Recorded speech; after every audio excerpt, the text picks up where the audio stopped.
Hey hoi, ik ben op dit moment in een jouwer bezig met het tarierik van een pubquiz en ik heb zo'n leuke vraag. Ik ben benieuwd dat Jim het antwoord weet. Elk jaar doen er ongeveer 6400 leerlingen een examen in Friesland. Hoe volle van harren hier Fries in hun examenpakket? Of 2, zontje of 6%? Wat denk je?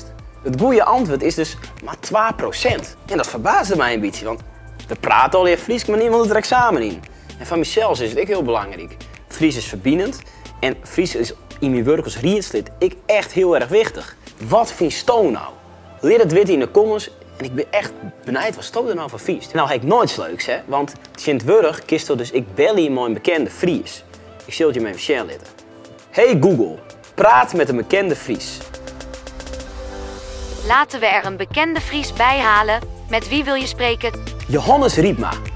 Prima, dan laat ik Johannes jou bellen. Maar wie? Oh, hey, leuk dat bellen. En ik dan via Google.